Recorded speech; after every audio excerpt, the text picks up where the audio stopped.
My son got kicked out of traffic court for speaking out of turn, and I couldn't stop smiling. The officer was lying about the accident. My son stood up and said, "Your Honor, I have dashcam footage that proves he's committing perjury." The officer was arrested 20 minutes later. The bailiff grabbed Officer Simmons by the arm, and the whole courtroom went silent. Not quiet, silent. The kind of silence where you can hear the fluorescent lights buzzing overhead, where 50 strangers collectively hold their breath because they're watching something they'll tell their families about at dinner tonight. Simmons was still in his dress uniform, medals gleaming, 15 years of service pinned to his chest like armor. He'd walked into this courtroom like he owned it, nodding at the judge, smiling at the prosecutor, radiating the kind of confidence that comes from never being told no. Now he was being handcuffed in front of everyone he'd ever tried to impress. And my son Tyler was standing 10 feet away, phone still in his hand, watching with an expression I'd never seen on his face before. Not triumph, not satisfaction, just calm. The calm of someone who knew exactly how this was going to end before he ever walked through those doors. I'm going to tell you how we got here, how a routine fender bender turned into the worst 6 months of our lives, how a cop with a badge and a grudge tried to destroy my kid's future over a dented bumper, and how my quiet, awkward, instruction manual reading son took him apart piece by piece without ever raising his voice. Tyler was 19 when it happened, sophomore at State, studying mechanical engineering, the kind of kid who color-coded his notes and actually enjoyed doing problem sets. He'd been on the dean's list both semesters, worked part-time at a tutoring center, and had never gotten so much as a parking ticket in his life. He was also, and I say this with love, kind of a nerd, not the stereotypical kind. He wasn't socially awkward or bad at talking to people. He just noticed things, details, patterns, the kind of stuff most people's brains filter out as background noise. Tyler absorbed and filed away like it might be important later. When he was 12, he memorized the entire service manual for our Honda Civic because he wanted to understand how the engine worked. When he was 15, he taught himself to code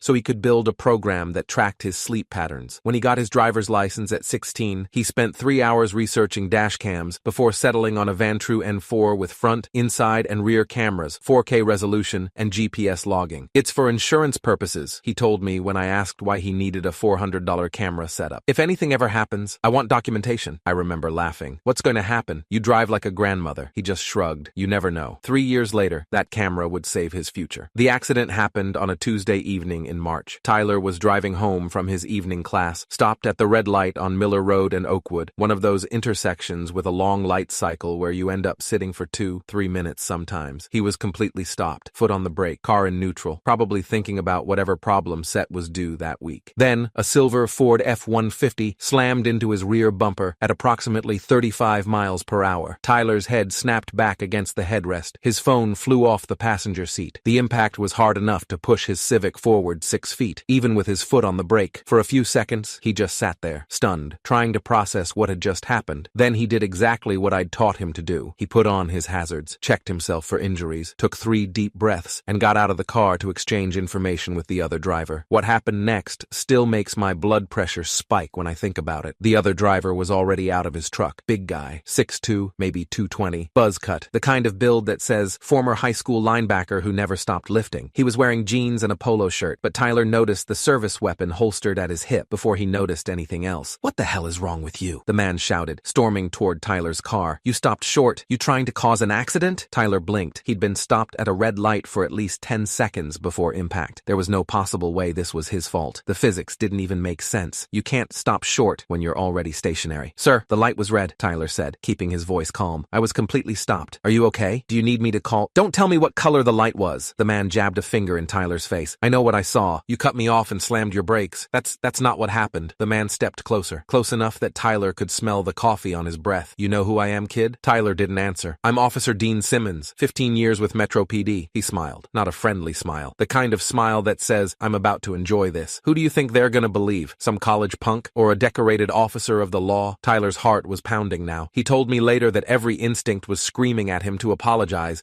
to back down, to do whatever it took to make this angry man with a gun go away. Instead, he pulled out his phone. "I'm going to take some photos of the damage for insurance purposes," he said quietly, "and I'm going to need your badge number." Simmons laughed. "Go ahead, kid. Take your little pictures. Document whatever you want." He leaned in close. "Won't matter. I'm going to bury you." Tyler took the photos. He wrote down the badge number. He didn't say another word until the police arrived to take the accident report. But what Simmons didn't know, what he couldn't have known, was that the entire conversation had been recorded. Front camera, rear camera, audio, every threat, every lie, every word, saved to the cloud before Simmons even got back in his truck. I didn't find out about the accident until Tyler got home that night. He walked through the door around 8 p.m., and I could tell immediately something was wrong. He was pale, quiet, moving carefully, like his neck hurt. What happened? He told me. The accident, the cop, the threats. I felt my hands start to shake. He said, "What to you? It doesn't matter. Mom, I have it all on video. Tyler, this guy is a police officer. He threatened you. We need to report this. We need to—" I know. He held up his hand. "I'm handling it." "What does that mean?" He just shook his head. Trust me. I didn't understand what he was planning. Not then. But I'd raised this kid for 19 years, and I'd learned that when Tyler said he was handling something, he meant it. So I let it go. That was my first mistake. 3 days later, the citation arrived. I was the one who checked the mail, saw the envelope from the municipal court, opened it without thinking. Then I read the charges. Reckless driving, failure to yield right-of-way, causing an accident resulting in bodily injury. Simmons was claiming he'd been hurt. The fine was $1,200. The points on Tyler's license would be enough to suspend it for 6 months. His insurance rates would triple, maybe quadruple. If he was convicted, it would show up on background checks for the next 7 years. One accident, one lying cop, and my son's entire future was on the line. I was shaking when Tyler got home. "Have you seen this?" He took the citation from my hand, read it. His expression didn't change. "Yeah, I figured he'd do something like this." "Tyler, this is serious. These charges, if you're convicted, I won't be. You don't know that. He's a cop, Tyler. They believe cops. That's how this works." He looked at me with those calm, steady eyes. "Mom, I have a dash cam. I know you have a dash cam, but no, listen." He sat down across from me at the kitchen table. "I have footage of the entire accident. I have footage of him threatening me. I have his badge number, his license plate, and the exact time and GPS coordinates of the collision. I've already uploaded everything to 3 different cloud services and backed it up on 2 external drives." I stared at him. "I also spent the last 3 days researching Officer Dean Simmons." "Researching him?" Tyler pulled out his laptop, opened a folder. "He's been in 5 accidents over the last 3 years. Every single one was ruled the other driver's fault. I found public court records for 2 of them." He turned the screen toward me. "Docket numbers, case summaries, outcomes. This guy," Tyler pointed at a name, "Marcus Webb, got rear-ended by Simmons 2 years ago. Simmons claimed Webb changed lanes without signaling. No witnesses. Webb's insurance had to pay out, and he lost his license for 6 months." He scrolled down. "This one is Sandra Okonkwo. Single mom, 2 kids. Simmons T-boned her at an intersection, claimed she ran the red. His word against hers. Her insurance rates went up 300%. She had to sell her car." I felt sick. "He's done this before. At least 5 times that I can find. Probably more." Tyler closed the laptop. "He's a predator, Mom. He causes accidents, then uses his badge to escape consequences and destroy the other drivers. He's been doing it for years, and nobody's ever stopped him. Until now." Tyler didn't smile, didn't gloat, just nodded once. "Until now." The next 2 months were hell. Not because of what Simmons did, although he did plenty. It was the waiting, the uncertainty, the slow, grinding bureaucracy of a system that had never been designed to protect people like us from people like him. Tyler hired a lawyer named Patricia Huang, a former prosecutor who now specialized in defending against police misconduct. She was 46, had 15 years of courtroom experience, and had a reputation for being absolutely ruthless when she believed in a case. She believed in this one. "I've seen this pattern before," she told us in her first meeting with Tyler. "Officers who abuse their position to avoid accountability. They get away with it because most people don't have evidence. Most people don't fight back." She looked at Tyler. "You have evidence, and you're fighting back. What are our chances? Honestly, if this were just your word against his, I'd say 50-50 at best. But with that dash cam footage," she smiled, "he's done." Except it wasn't that simple. 3 weeks before the trial, Tyler started getting phone calls. Unknown numbers. No voicemail. Sometimes 3 or 4 times a day. Then the hang-ups started. Someone would call, wait for Tyler to say hello, then disconnect without a word. Then the car showed up. A black SUV with tinted windows parked across the street from our house at 11 p.m. on a Wednesday night. Tyler noticed it when he got home from the library. It sat there for 3 hours before finally pulling away. The next morning, he found a note on his windshield. "Drop the case. Last warning. No signature. Block letters. Cheap white paper." Tyler photographed it, bagged it, brought it to Patricia. "Can we trace this?" She shook her head. "Probably not. No prints, no distinctive handwriting, nothing to tie it to Simmons directly. But we know it was him. Knowing and proving are 2 different things." She paused. "How do you feel about a restraining order? Would it stop him?" "Probably not, but it would create a paper trail. If anything happens to you after a documented pattern of harassment." She didn't finish the sentence. She didn't have to. Tyler filed the restraining order the next day. Simmons contested it, denied everything. His lawyer,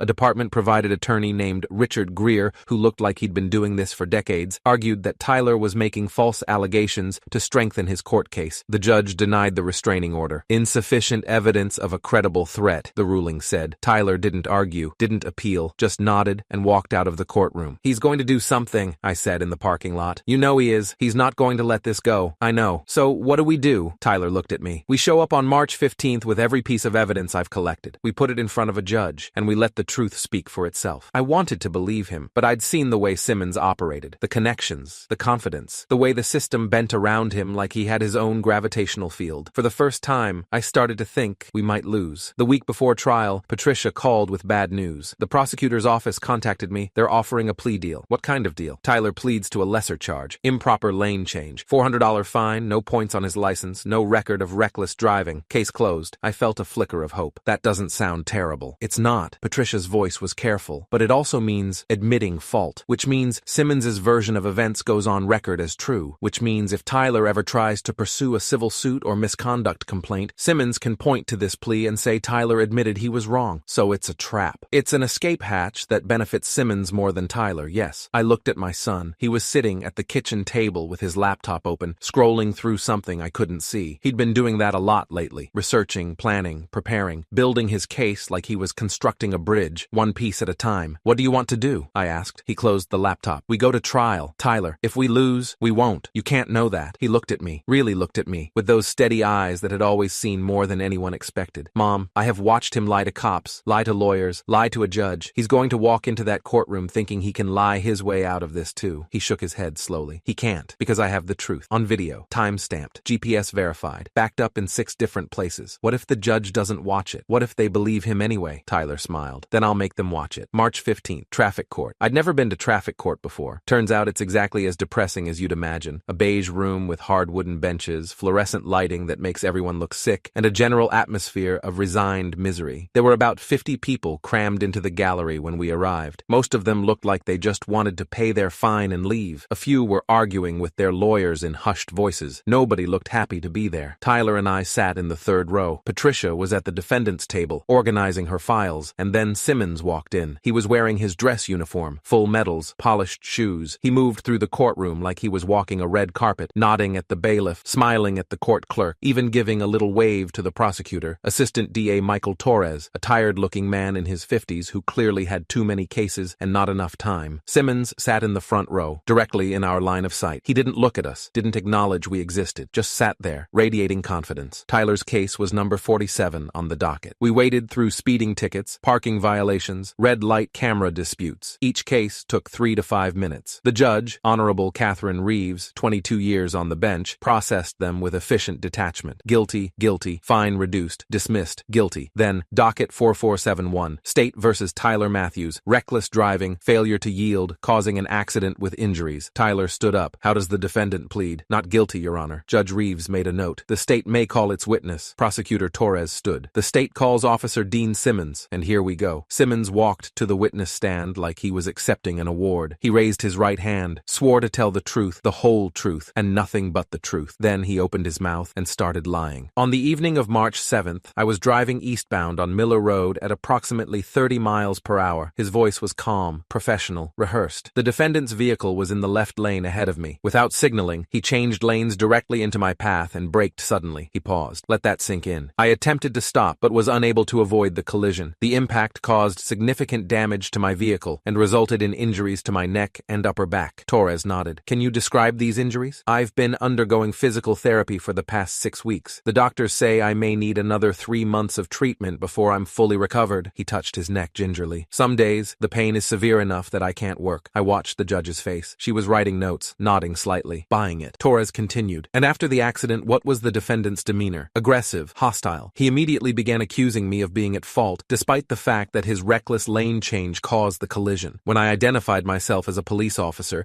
he became even more belligerent. Objection, Patricia said. Characterization. Sustained. Officer Simmons, please stick to observable facts. Simmons nodded contritely. Of course, Your Honor. I apologize. But he'd planted the seed. Aggressive, hostile, belligerent. He kept going. I've been a member of Metro PD for 15 years. I've never been in an at-fault accident. I've never had a complaint filed against me that was sustained. He looked directly at Tyler. This young man almost killed me with his reckless driving, and now he's trying to avoid accountability by making false accusations. Torres thanked him. Patricia stood for cross-examination. Officer Simmons, you said you were traveling at 30 miles per hour? Approximately, yes. And Mr. Matthews changed lanes into your path and braked suddenly? That's correct. You're certain of this? Absolutely certain. Patricia nodded slowly. Your Honor, I'd like to submit Defense Exhibit A, dashcam footage from my client's vehicle, time-stamped March 7th at 6:47 p.m. Torres stood. Objection. Counsel is attempting to introduce evidence during cross-examination. Your Honor, the witness has made specific factual claims about the circumstances of the accident. This footage directly contradicts those claims. I believe it's appropriate to confront the witness with this evidence. Judge Reeves considered. I'll allow it. Proceed. Patricia connected her laptop to the courtroom's display system. I'm going to play a 90-second clip, Your Honor. It begins approximately 30 seconds before the collision. She pressed play. The footage was crystal clear. Tyler's car, stationary. Red light visible through the windshield. For 10 seconds, nothing happened. The car didn't move. The light stayed red. Then, in the rear camera view,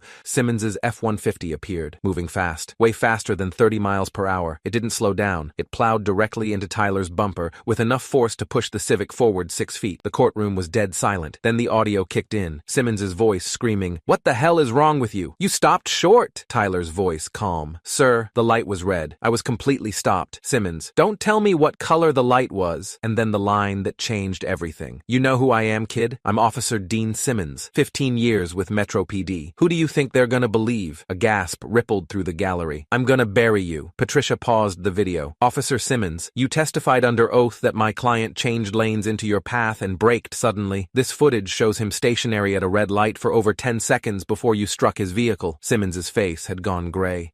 There must be some issue with the timestamp, or the angle. The footage includes GPS coordinates, officer. I've had it verified by 2 independent forensic video analysts. Would you like me to call them as witnesses? That video has been edited. It has not. Patricia's voice was ice. "But I'm sure the state's forensic lab can confirm that. Shall we request an analysis?" Simmons looked at Torres. Torres was staring at the floor. Judge Reeves spoke. "Officer Simmons, you testified under oath that Mr. Matthews caused this accident through reckless driving. This video appears to show you rear-ending a stationary vehicle and then threatening the driver. Your Honor, I may have misremembered some details." "Misremembered?" She held up her hand. "You testified with absolute certainty. Changed lanes without signaling. Braked suddenly. You described your injuries in detail. You accused this young man of being aggressive and hostile. It was a stressful situation. It was perjury." Officer Simmons. The word hung in the air. Perjury. "Bailiff, please detain Officer Simmons. I'm referring this matter to the district attorney for criminal charges." Simmons stood up fast. His chair scraped against the floor. "Your Honor, I've served this department for 15 years, and apparently you've spent a good portion of that time committing fraud." Judge Reeves's voice could have frozen water. "This court does not tolerate perjury. This court does not tolerate officers who use their badges to escape accountability for their own actions." The bailiff was moving towards Simmons now. "Your Honor, please save it for your lawyer, officer." Handcuffs came out. Simmons's eyes found Tyler across the courtroom. Pure hatred. Absolute, undisguised hatred. Tyler met his gaze and smiled. They walked Simmons out through the main door, past the judge he'd nodded to like a colleague, past the prosecutor he'd smiled at, past 50 witnesses who would never forget his face, past the kid he'd promised to bury. The courtroom erupted the moment he was gone. People talking, murmuring, some of them actually applauding. The bailiff had to call for order twice. Judge Reeves waited for silence. "Mr. Matthews, the charges against you are dismissed with prejudice. The state will not be permitted to refile." Tyler nodded. "Thank you, Your Honor." "Don't thank me." She looked at him with something like respect. "Thank whatever instinct told you to install that dash cam." Patricia was packing up her files, but she paused to shake Tyler's hand. "You know I've been doing this for 15 years. I've never seen anything like that." "Neither have I," Tyler said. "That's kind of the point. The aftermath was bigger than we expected." Simmons was charged with perjury, filing a false police report, and official misconduct. His union tried to defend him, but the video was too clear, too damning. No amount of spin could explain away the words, "I'm gonna bury you," coming out of his own mouth. He took a plea deal. 18 months in county jail, loss of pension, permanent disbarment from law enforcement. But that wasn't the end of it. After the trial, Tyler got calls, emails, messages from strangers who'd seen the news coverage. I was one of his victims too. He did the same thing to me 3 years ago. I lost my license because of him. Can I still do something? Tyler spent 2 weeks compiling their stories, forwarded everything to a journalist named Maria Santos at the local paper. Her expose ran 3 weeks later. Serial fraud cop. How one officer weaponized his badge for years. The article detailed 7 confirmed cases where Simmons had caused accidents and blamed the other drivers. 7 people whose lives had been damaged, lost licenses, skyrocketing insurance rates, jobs lost because they couldn't commute. 2 of them filed civil suits. One of them was Sandra Okonkwo, the single mom Tyler had found in his research. She won $340,000 in damages, enough to buy a new car, get her kids into better schools, start over. She sent Tyler a card. "You didn't just save yourself, you saved all of us." 6 months later,